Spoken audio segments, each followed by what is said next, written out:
Welcome to Just Add Water, a continuing strand here we have running at Oceanology International. Just Add Water aims to bring you the news from the exhibitors, the news from the floor, and importantly, what's going on. And today we have the pleasure of talking to Greg Johnson, who's the president at RBR Limited. Well, for me, Greg, it's good evening, but from you over in Canada, it is very much a good lunchtime. A good lunchtime, fabulous. I love the way that technology is able to bring us together, even though we are at least 3/4 of the globe apart. So, Greg, let's get straight into this. RBR, for those who don't know RBR, what do you guys produce? Well, we're a 48-year-old startup, really, in the oceanographic instrumentation space. We make CTDs and other instruments for measuring physical, biological, and chemical parameters of the world's salt water. I love the idea of 48-year-old startup. That's got to be one of the best lines I've heard doing these interviews. I wish I could describe myself as a 48-year-old startup, but I'm just 48. Brilliant stuff. So RBR, you produce many types of sensors, loggers, cables, cases, and clamps. But who is your customer? What are they buying? What sort of kits are they buying, and what are they trying to achieve? Yeah, I mean, the core is indeed the instrument, and there are lots of ancillary or auxiliary pieces that come along with that. Most of our customers, I would say about 80% or so, are academics or researchers. That is to say, they work for a university or they work for a national laboratory of some sort. And most of those are actually outside Canada, although, as we were saying before we recorded, I'm here and it's -8 outside in the capital of Canada, Ottawa. Most of our instruments go to other places in the world, not only our polar extremes, but the Antipodean polar extremes as well, and everywhere in between. And these researchers are typically interested in the highest level of scientific measurement. This is not like trying to measure the wind speed to go sailing, which I often do kind of with a wet finger, and assessing, is it cold enough that I need a jacket? It's more about being able to take what I call the Mercedes-Benz level of accuracy in those measurements of water parameters. Right, so your end users, academics and researchers, going around the globe and researching within nanometers of perhaps salinity of water. Yes. Yeah, I mean, if we were to talk about salinity, it's got some very unusual units, but if in a more kind of prosaic way, we could talk about temperature measuring to a millidegree. And for our American friends, that would also be a millidegree Fahrenheit, but I'm usually talking about a millidegree Celsius. Oh, yes, okay. With my climate change hat on, it's very much on the globe's agenda, and those micro units of temperature are really important. So, what is RBR's role in part of that climate change story? How are you adding to that narrative? Well, really, it's in supporting that science. We see ourselves, within a company, you often have departments that you think are core to the company, like sales or engineering. And then you have departments that are support, which might be finance and admin and HR. And we see ourselves really in that support role in a project together with scientists. So we are largely engineers. That our background is in design and manufacture. We're designing and building everything here in Ottawa in-house. And we're really providing these instruments that are calibrated to this highest level so that scientists can make these very precise measurements. It's important, for instance, because the amount of energy needed to heat a given amount of water is so much larger than what's needed to heat the same volume of air. If you want to know about how much energy you used to heat something up, you need to measure so much more precisely. And so if we were doing atmospheric science, you might be talking in terms of measuring the average temperature of the atmosphere to 1/10 of a degree Celsius. And in fact, if you were to measure temperature in the air on your desk in front of you right now, you'd see variations of 1/2 degree just caused by air currents kind of swirling around. And measuring to 1/2 degree or 1/10 of a degree is relatively straightforward. Because it takes so much energy to heat up that same volume, if it's a fluid, if it's water, you need to be measuring down at the millidegree level, because when we're storing all this energy that has originally come from the sun, whether on our time scale or on a geologic time scale, when you're storing that heat and you're putting it into the ocean, it's going to be very, very small temperature changes that you see. But those are eventually going to become atmospheric changes, which will be monumental. And that's why it's so important to be understanding what's going on in the ocean. So when we talk about keeping 1.5 alive, that 1.5 is atmospheric, but actually at sea level, that's a different temperature in order to maintain that 1.5. Is that have I got that right? Yeah, now that's right, because heat is really an energy as opposed to a temperature, which is just a partial expression of, you know, a block of metal obviously takes a different amount of heat than a block of styrofoam to heat it up. So as the sea temperature rises very slightly incrementally, that has a much bigger effect on the atmosphere. And it's going to have those changes over a much longer time frame as well. So we might be able to change the temperature of a gas of the atmosphere relatively quickly, but with the ocean continuing to pump heat back into the atmosphere for decades or even centuries, that's clearly something that we're doing not only on behalf of ourselves, but on behalf of our children and our children's children. Yes, it's a legacy project, isn't it? That it really is, yeah.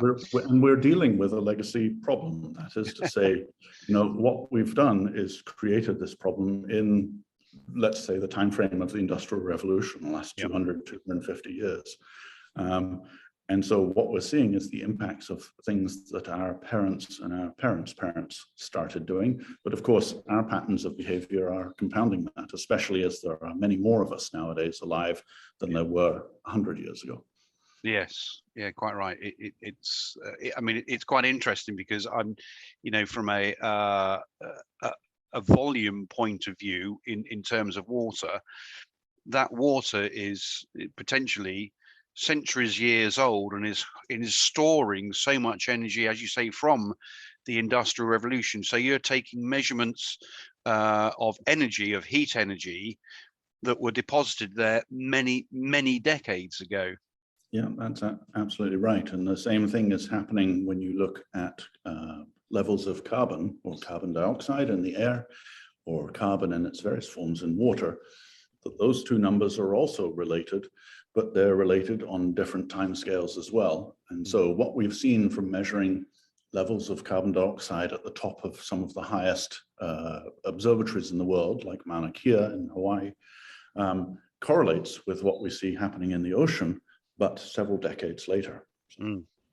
I get that entirely, and your sensors are very much at the heart of that, enabling the scientists, the researchers, the academics to work out where the challenges are going forward in terms of the atmosphere.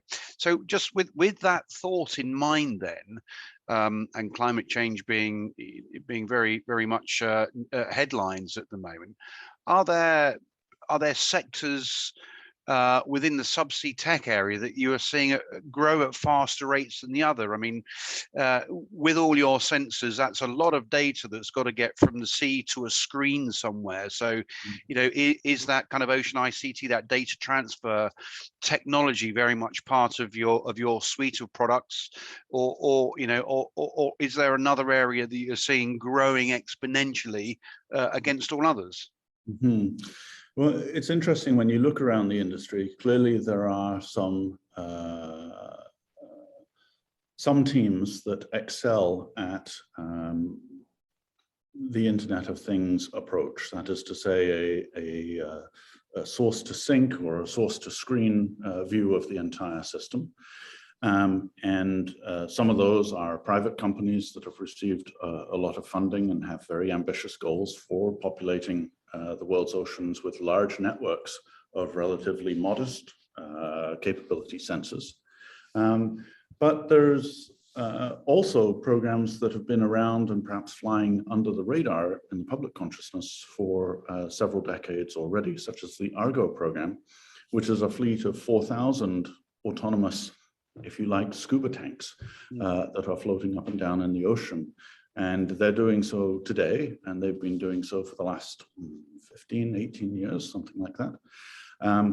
And so that capability doesn't receive a lot of high-tech Silicon Valley press, but it's nonetheless an impressive organization, not least because it's an international collaboration, which is often much harder to put together than it is just to do it yourself within the group of people who you know and are culturally aligned with. So to see that kind of international effort is really impressive. And the guidance which keeps that program focused, doesn't let it stray too much from its original vision, is quite an impressive part to be happening in. When we think of ourselves, and maybe that analogy of the Mercedes-Benz type instrument, it actually has two associations that we're thinking of. And one is the quality of the measurement.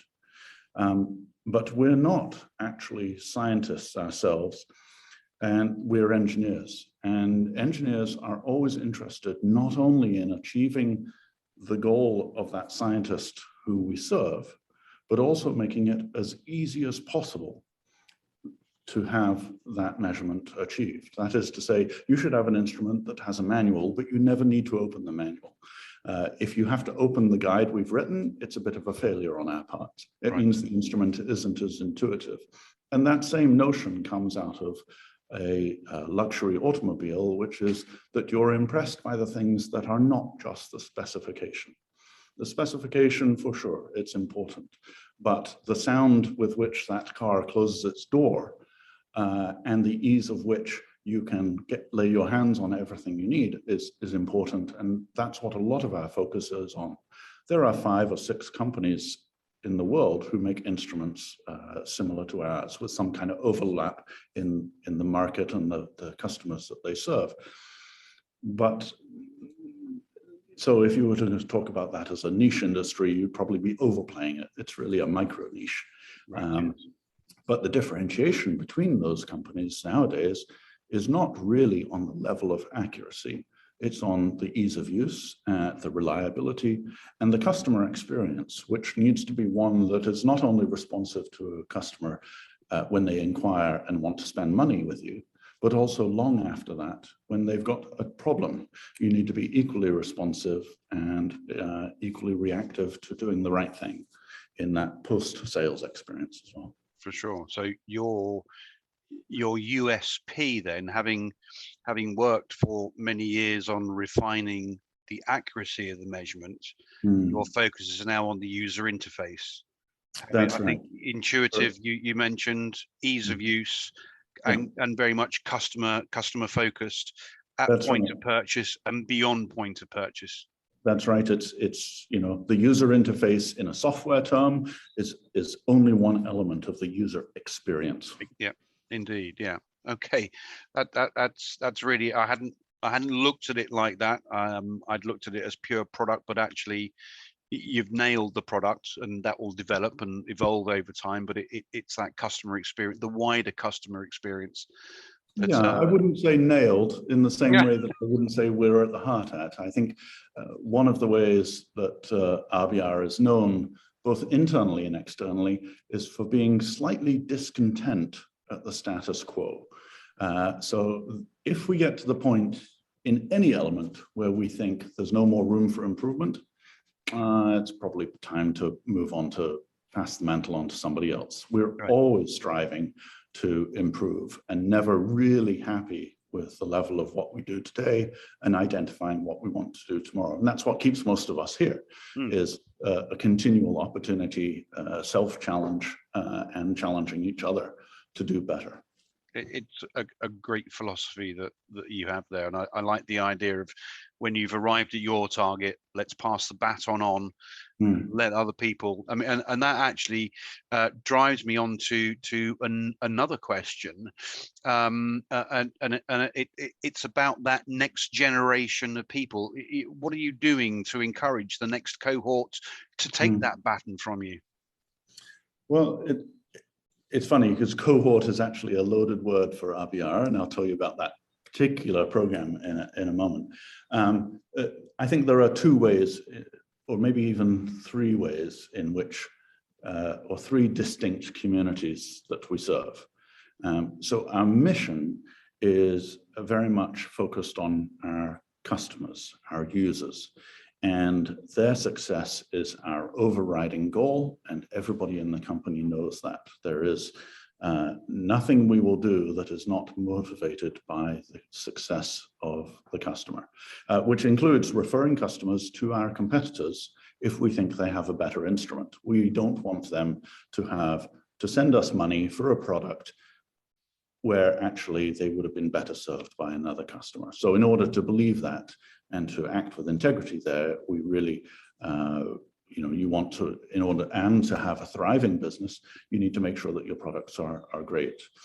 There is that community of customers, and I would say that community, being academics and researchers, we are typically targeting a younger demographic than some of our competitors are. The demographic of customers who grew up with scientific instruments that required a tremendous amount of tender loving care to keep in good operational order is probably not the group that is looking for an RBR instrument.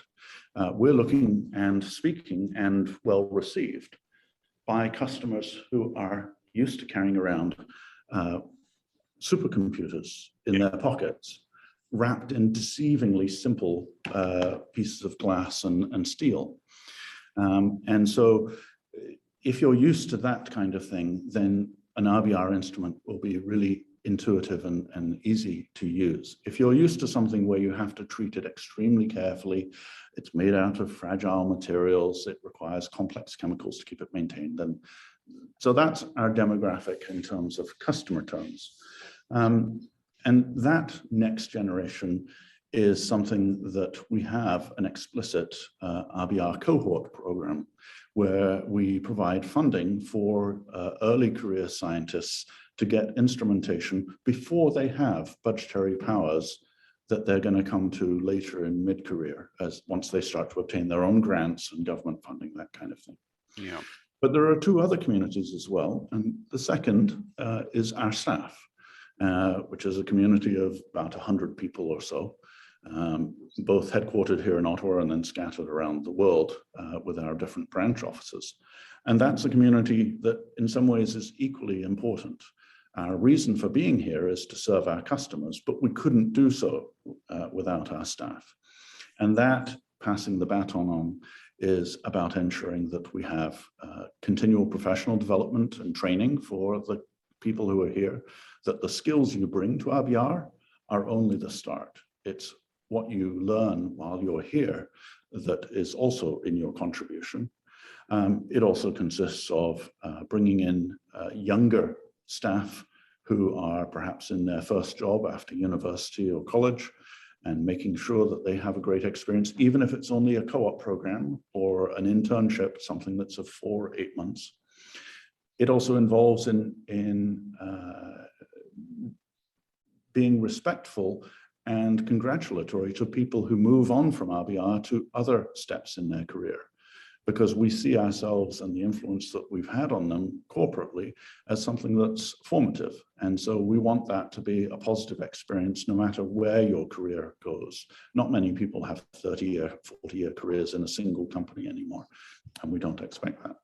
And then finally, it's our community at large. It's the places in which we live and work, and the encouragement of philanthropic gestures for the company, whether it's through donations or charity matching programs, or involved in supporting local sports activities. I particularly, as I mentioned earlier, am keen on sailing, and sailing some of these high-performance foiling catamarans, like you see in the America's Cup or Sail GP, is something that I came into as a synthetic midlife crisis. I turned 40 and thought I should buy something fast. I thought if I buy a motorbike, I'd kill myself. So I got a catamaran, and foiling now is something that I'm very much excited by. And RBR has a couple of boats, and training teenagers to 20-year-olds who have very high risk appetites matched by adrenaline and a level of fitness that I don't, is a third kind of passing on to the new generation. Let's talk about OI 2022. Now, forgive me, this is my first OI, so I know you're a returning company to OI, and as the marketing manager for the show, let me ask you, why OI? What keeps you coming back? Well, we have indeed come back for a number of years. I've been at RBR for 12 years, so that's 6 OIs. And my father before me, Frank Johnson, who ran the company, I can't tell you how many he's been to as well. So in terms of faithful customers of yours, if you like, we rank up there. I think it's the ability of OI as a program to attract people from all around the world. It really is one of our 2 major international events that we do, and so OI, and in the opposite year this other show, and they really excel in collecting not only from the UK, from continental Europe, but it's a central meeting point for our customers and also our agent network that exists. So we do annual agent training with our partners and distribution network around the world, and we always do so as part of our OI activities. It's the most convenient way, and being at the Excel Center has been great. It's relatively easy to get to, and it's easy for everybody else to get to as well. So that's been really important. It's also got the critical mass in terms of exhibitors themselves, which draw people in. Nobody would, a trade show by definition doesn't work if it's only a single vendor. It's the serendipitous visits from people who weren't there intentionally to see us, but thought, oh, wait a minute, I remember that logo, and and I'll just pop over. And that's the beginning of new relationships. And that blending of repeat relationships being strengthened and new relationships being formed is what a successful trade show or conference is all about in our terms. Yeah, I love the idea of those serendipitous visits, and I've been in the exhibition industry for 20 odd years, and it's that 5 o'clock on a Wednesday afternoon, and someone passes your stand, and suddenly in front of you, you've got a new prospect that you didn't know existed, who had seen your logo, as you say, somewhere, and have gone, actually, I just need to pop in, and suddenly a new relationship blossoms, and a long-term relationship develops. And focusing on those people you want to talk to. Job titles. You guys are engineers. Are you looking for engineers? You mentioned academics and researchers before. Who are you looking for to connect with at OI?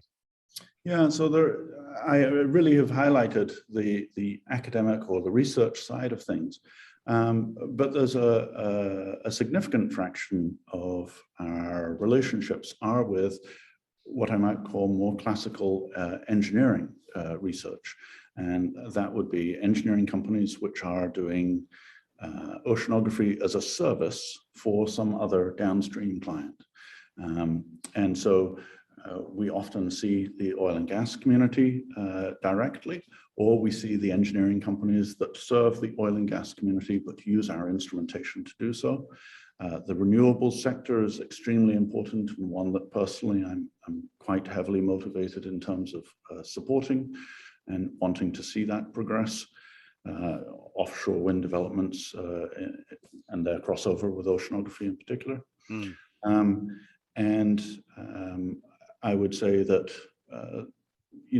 there is and has always been, by virtue of the mix of attendees at OI and the other exhibitors, a good blend between those communities.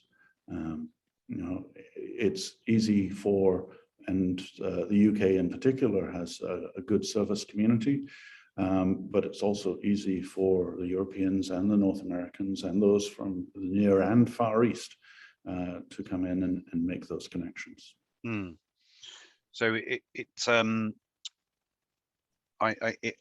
I'm just looking at you don't necessarily, your end user could be the middleman or could be the genuine end user. That's right. It might be something who uses the instrument and consumes the data for their own purposes, or it could be somebody who uses the instrument and packages the data as a product, and they're selling the product to the end user, the report, the analysis. Yeah, I understand entirely. So I have one last question on my list here, Greg. Have you got any launches you're planning at OI that people need to know about, that we as the organizer can let other people know about? Or in some instances, no, Mike, we're going to keep this under wraps and give it out on the day, so no spoilers. Well, the no spoiler would be that, yes, we do have a number of instruments that we've been working on and are very happy about, excited by, but we don't like to talk about things which don't exist. That kind of vaporware approach is one that we've seen undercommit and overdeliver, I suppose would be the phrase. And so, yes, we're going to have a number of things on the booth for people to actually, as you say, look and feel the instruments. It's an important part of that experience. And we'll be bringing a significant team from Canada, but also some of our international staff. The rest of our agent network will be there, and we're looking forward to sharing that with all of them and with all of the other attendees and other exhibitors that we partner with. But you'll have to watch this space. Yeah, okay, all right. So the spoiler is the no spoiler. Greg, honestly, I've learned so much by looking at your website and speaking to you. Such a great conversation, serendipity we've got in there. I love the idea that your consumer, your user of the future, and I say this with my father was an engineer, and everything was in glass cases and wooden boxes and was oiled and maintained to the nth degree.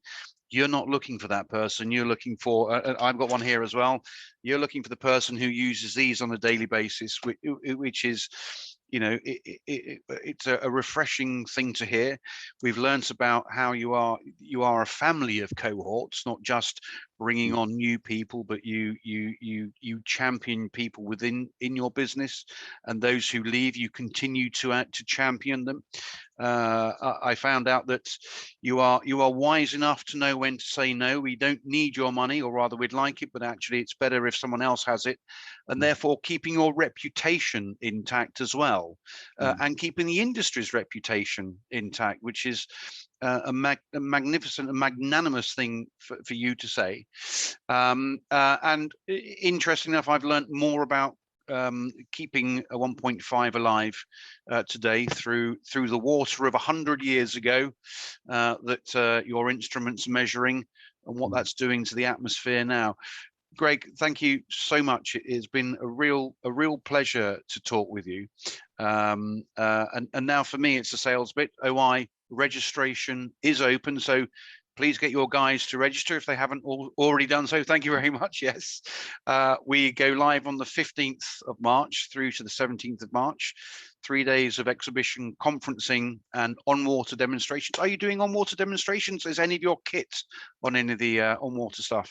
I expect that you'll see some of it go splash. I love the idea of it going splash.